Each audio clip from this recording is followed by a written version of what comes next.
right, let's talk about your test.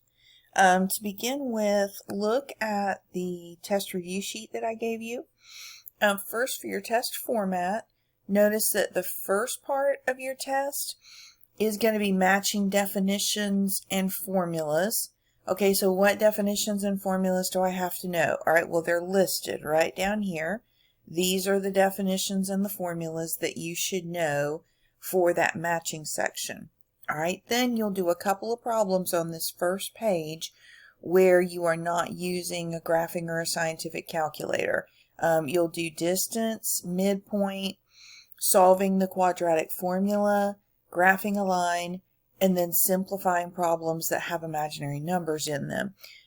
Your graphing calculator will do all those things for you, so I need to see those on the non-calculator page. A scientific will do some of those things as well. But if you want a little baby calculator to just help you add, subtract, multiply, and divide, that's perfectly fine. Just no scientific or graphing. Then you'll turn that first page in, and you will get the second part of the test. And for the second part of the test, you will have your graphing calculator for all of that. Now, on the second part of the test, y'all, I will give you partial credit on everything that you do correctly. But in order to do that, you have got to show me work. So please be sure that you give me as much work as possible so that I can give you the miracle of partial credit. All right, so these are the things that you should have learned in Chapter 1 that you're going to need to be able to do some of the things on the test. These are specifically the things that we need to be able to do for the test. Now, as you're going through here, I've tried to indicate to you, things that you have to be able to do with and without the calculator. I've given you little reminders like horizontal lines always have the equation of y equals a number and a slope of 0, where vertical lines always have x equals a number and no slope or undefined slope. We have a lot of content on this test, and so tragically there's just not enough time to assess everything we need to and give you word problems because those are very time consuming. So tragically there aren't going to be any word problems on your test. Additionally, remember that I've told you when you have to check for extraneous roots, so watch out for that. Also notice that you do have to solve a quadratic by factoring, completing the square, and the quadratic formula. You have to do the work by hand and show that you did it by the method that you were directed to in order to receive credit. All right. Also notice that, as we said, we're looking for average difficulty, not the easiest thing, not the hardest thing that we can find. All right, also don't forget about your review homework. Your review homework is due on WebAssign, and this assignment is graded for accuracy as a quiz grade. So it's not going to tell you whether you got it right or not. You're only going to get one submission, and the answers will pop in and tell you what you got right and wrong after you submit it. This is open book, open notebook, open discussion, meaning you can work on it with other adults or students. You can compare your answers with the student in the class that always makes 127 on everything. But of course, working with someone and copying their work are never the same thing. So this assignment is supposed to be a diagnostic tool for you, where you can go through and see, okay, I think I know everything and I'm ready for the test. And then you do this assignment and you find things that maybe you need to go back and study a little more.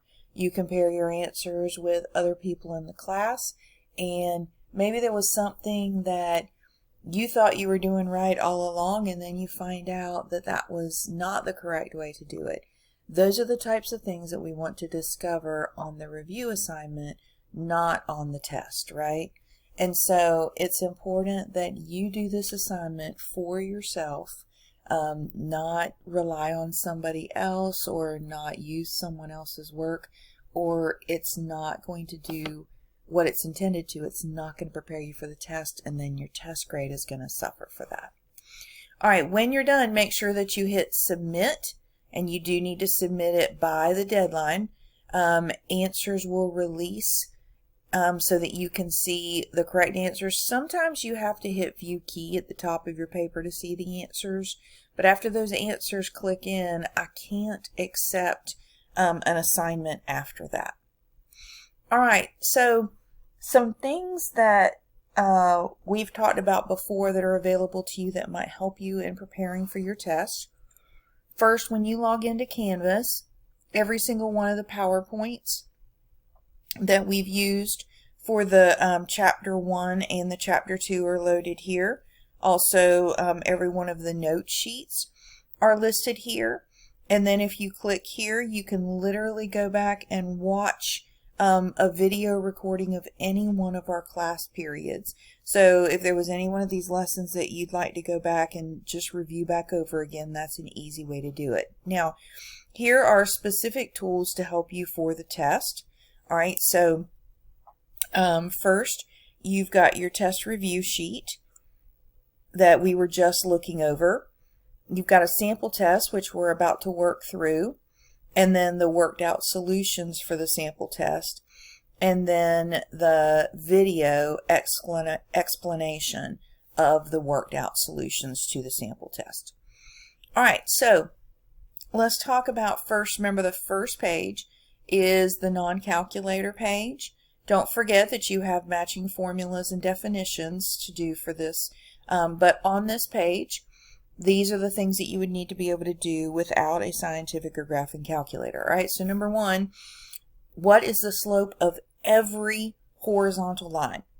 And what is the slope of every vertical line? Well, the slope of every horizontal line is always 0, and the slope of a vertical line is no slope or undefined slope.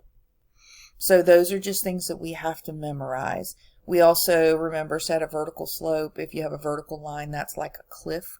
You can't ski that. Remember, we said that that was no slope or undefined slope. All right, then what's the equation of the horizontal line going through -1, 2? Well, first off, the equation of every horizontal line on the face of the earth is going to be y is equal to some number, right? Okay, so what is y equal to in this point? Y is equal to 2. The equation of every vertical line on the face of the earth is always x equals something. And so what is x equal to in this point? Well, x is equal to -1. All right, then given 2 points, find the distance and the midpoint. So I'm going to call this point 1, so this would be x for point 1 and y for point 1, and then x for point 2 and y for point 2. So now I'm literally just going to plug into the formula. You do need to know your distance formula. All right, so we could go through and say x2 is -1 minus x1 is 4. So again, -1 minus 4. And then y2 is 3 minus y1 is -2, so 3 minus a -2. All right, so -1 minus 4 is -5. -5 squared is going to give us 25. And then 3 minus a -2 is 3 plus 2, so that's 5, and 5 squared is 25. So we would get the square root of 50. We want to give all of our radicals in their lowest terms. So we can simplify this radical to be the square root of 2 times 25. So the square root of 25 is 5.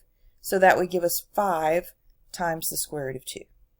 All right, then midpoint. If I wanted to find the midpoint of those 2 points, here's my midpoint formula, and I do need to know what that is.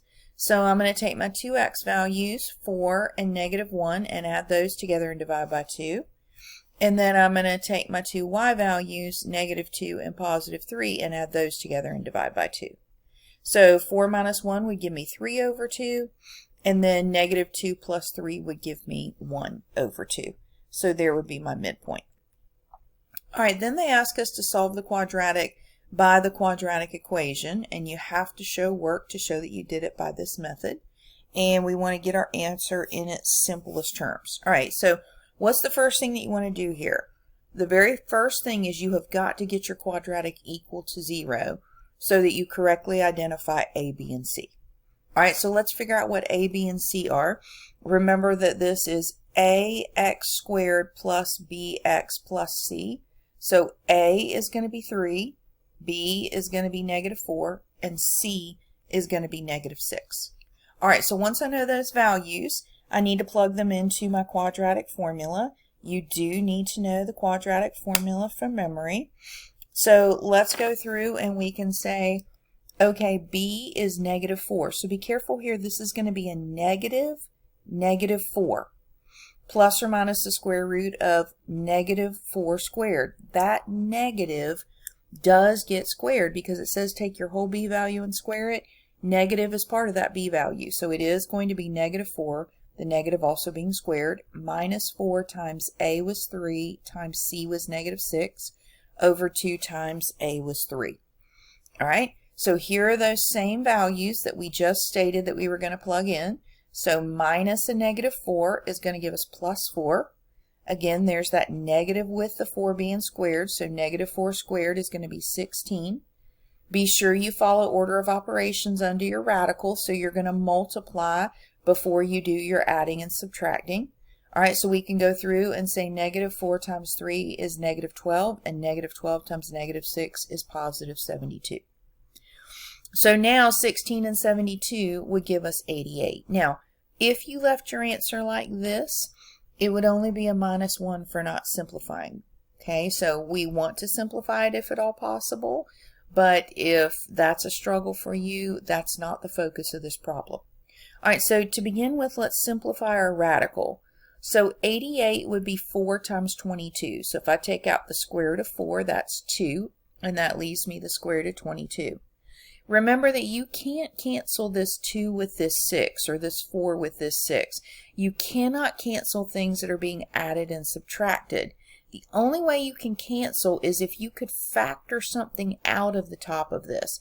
So sure enough, we could take a 2 out of this. So if I take out a 2, I'd be left with 2 plus or minus 1 square roots of 22. Now the 2 and 6 I can cancel because you cannot cancel things being added and subtracted, but you can cancel things that are being multiplied. So I could cancel this 2 right here with this 6, so this would become 1. So 1 times 2 plus or minus the square root of 22 would just be 2 plus or minus the square root of 22. And then as we said down here, the 2 and the 6 dropped out to just give me 3 down here. And so my denominator would be 3. All right, for the next one, they ask us to graph the linear equation. And they ask us to find the x and the y-intercept. Okay, how do you find the x-intercept? The x-intercept is where y is equal to 0. So I'm going to put a 0 in for that y right there. So if I put a 0 in for that y right there, that's going to give me 2x minus 0 is equal to 6. All right, so if 2x minus 0 equals 6, 2x equals 6. So divide both sides by 2, and x is going to be 3. So I would write that x-intercept as 3, 0. All right, for my y-intercept, x is equal to 0. So come over here and put 0 in for x. That would make this whole piece drop out. So I would just be left with -3y equals 6.